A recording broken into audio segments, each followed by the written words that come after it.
What up, guys? Hey, we're looking at the Marvel Legends Iron Man extremis figure. But anyways, let's take a closer look at this box. Starting off at the top of the box, you get the Avengers logo. For the top left corner, you have Marvel Legends series. For the top right corner, you have Build-A-Figure Puff Adder. For the front of the box, you get the Iron Man extremis figure. Then you get this cool artwork of Iron Man behind the figure. Then you get Iron Man extremis. Then you get Marvel Avengers. For the right side of the box, you get this cool artwork of the Iron Man extremis. Then you have Marvel Legends series. For the left side of the box, you get the Puff Adder Build-A-Figure. For number 1, you have Monocle Man. For number 2, you have Baron Von Stryker. For number 3, you have Yealer, or I don't know how you pronounce number 3. For number 4, you have Marvel's Wonder Man. For number 5, Marvel's Orb. For number 6, Ultimate Captain America. For the back of the box, you get another picture of the Iron Man extremis figure. Then you have his accessories. Then on the top right corner, you have Iron Man extremis. For the top left corner, you have Marvel Legends series. But now let's crack this thing open. For Iron Man's accessories, he comes with an alternate set of blasting hands, and these do have a hinge, unlike some of the other Iron Man figures that don't have a hinge. Then he comes with blaster effects.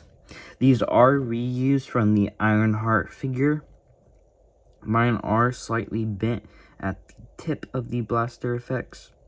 Oh well though, they just port in to his hand like that, then we'll bam. Or if you wanted to, you can port them into the bottom of his feet like so. Well, bam. I just don't like how that looks. They look a little too small for his feet. But anyways, let's take a closer look at the extremis Iron Man. And here is the extremis Iron Man outside of the box. But now let's take a closer look at him. Starting off with the head. I love how the gold paint turned it out for the eyes. There is yellow paint. And in the comics, they are white. So on the figure, they should have been white. I like how the black trim line looks on the helmet. Looks good. It's also at the eye area. Goes to the side. I just love how that gold looks. Going to the side of his helmet, you get some detail. Love how the red turned it out too. Going to the top of his head, there's like this triangle. Then for some weird reason, there's this weird marble line starting at the triangle area, going all the way down to the back of his head for some weird reason. Going to the torso area, I like how the art reactor turned it out. Like how it has like that glowing effect. The yellow paint on it looks good. You get some line work at the stomach area, going to the side, continuing to the back. There's some line work on the butt of Iron Man. I just love how this red turned it out too. It looks so good. You get some more line work at like the rib area. There's like that weird marbling. It looks like pinkish, reddish paint right there, if that makes sense. One thing I love how they continued to do is how this line work continues to go into like right there. So when you have the ab crunch forward, it doesn't look like there's like any line work continuing, if it makes sense, but then it goes right there. So they didn't stop, which is good, because on some figures, they don't continue to under the ab crunch. But anyways, going to the side of Iron Man, I love how these are adjustable. So if you wanted to have them up there, you could. Or if you would want them like that. But there's some paint on them, or on mine, that shouldn't be there. If I can get it in the light. Right there. There's some like paint bleeding through. But going to the side of Iron Man's leg, you get some line work. Then going down to his knees, there's some more lines.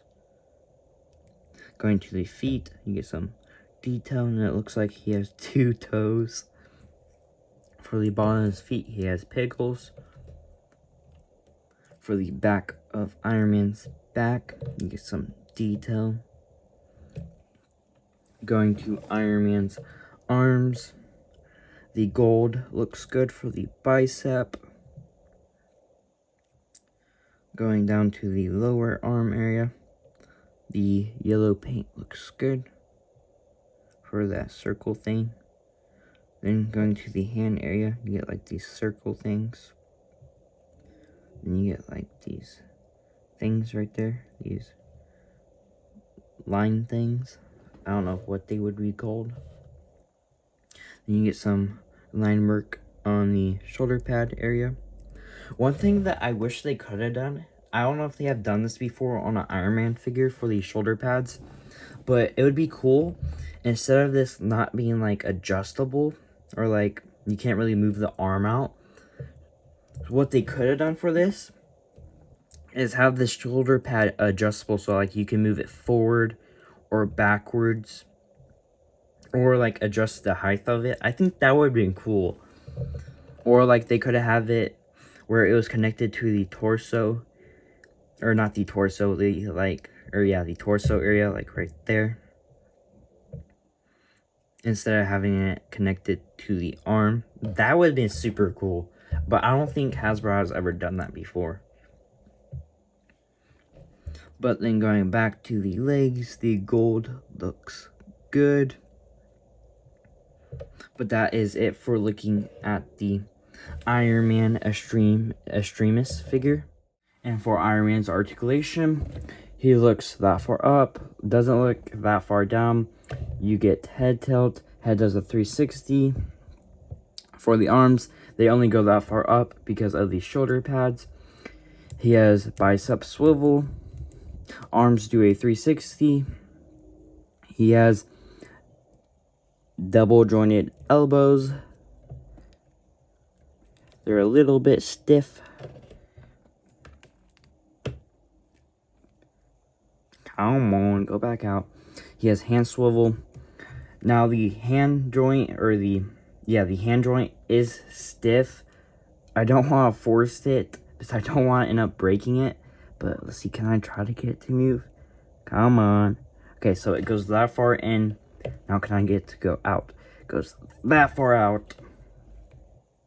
For the diaphragm, it goes that far forward, goes that far back. You get swivel.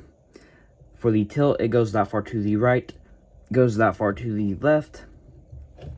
And one thing I think is cool about this Iron Man figure is that these circle things by the what would you call this? The side leg area, they are movable. So like if you want him in like a dynamic pose, you can move these where you can put his legs all, like out to the side, which I think is cool. They're movable on both sides, which I think is a cool detail. But anyways, for the legs, he kicks that far forward. His legs go that far out to the side. He has thigh swivel. For the knees, double jointed knee.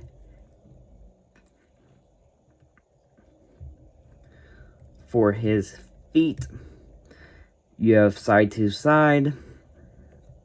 Feet go that far down. The feet can go that far up. And that is it for his articulation. For some Iron Man suits comparisons, here is the extremis Iron Man next to the, I believe, Walgreens exclusive West Coast Avengers Iron Man. And I am so excited for that new Amazon exclusive 5-pack to come out. Ooh, can't wait for that one. But anyways, here is the AI Iron Man next to the extremis Iron Man. And here is the Stealth Iron Man suit next to the extremis Iron Man suit. And here is the Homecoming Iron Man 2-pack figure next to the extremis Iron Man. And here is the Infinity Saga first movie Iron Man next to the extremis Iron Man. Alright guys, that's going to be it for this review today. I'd appreciate if you guys hit that big red thumbs up button. Comment down below what figures you guys would want me to review next.